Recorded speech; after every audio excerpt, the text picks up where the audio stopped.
আর এই জাতীয় বার্তা যখন আমরা দেই, তখন যদি আপনি বলেন যে পারলে রাজনীতিতে আসেন, পারলে দল করে দেখান, এটা হইল?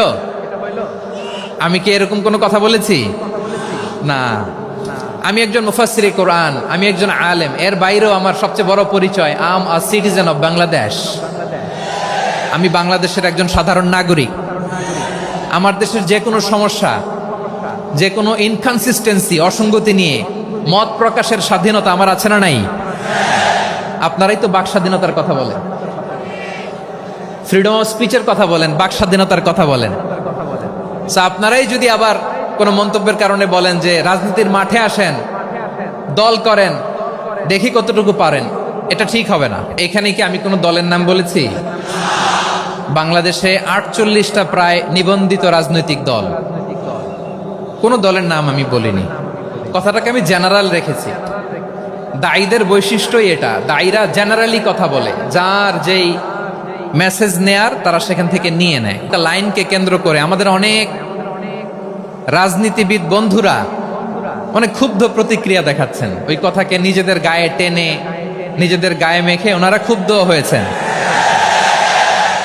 কোন দল এটা নিয়ে কোনো কথা বলল না, আপনারা এটাকে নিজের গায়ে যে মাখালেন, এটা ঠিক হয়নি।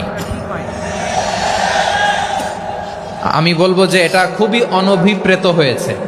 কোনো দলকে টার্গেট করে বা কোনো দলের পক্ষে আমরা কখনো কথা বলি না। আমরা কোরআনের পক্ষে কথা বলি, ইসলামের পক্ষে কথা বলি, ঠিক কিনা বলেন? সো একটা জেনারেল কথাকে যদি আমার রাজনীতিবিদ বন্ধুরা নিজেদের গায়ে মাখেন, ক্ষুব্ধ প্রতিক্রিয়া জানান, এতে করে সাধারণ জনগণের কাছে একটা নেগেটিভ মেসেজ যাবে ওনাদের ব্যাপারে।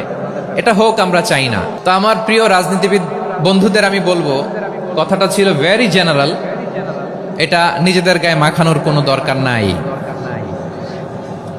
আমরা এই যে এক্সিস্টিং যে রাজনৈতিক চর্চা, এটা থেকে আমরা বেরিয়ে আসতে চাই। আমরা চাই না এদেশে চাঁদাবাজি, দখলবাজি থাক, ঠিক কিনা বলেন? এদেশে কোনো দুর্নীতি থাক, টেন্ডারবাজি থাক, এগুলো আমরা চাই। আই হেট পলিটিক্স একটা জেনারেশন আছে, এই বেশিরভাগ জেন জি অফ সিলেট, এরা আই হেট পলিটিক্স জেনারেশন। এরা পলিটিক্সকে পছন্দ করে না। তো কেন করে না, এর দায়ভার আমাদের আছে না নাই? আছে।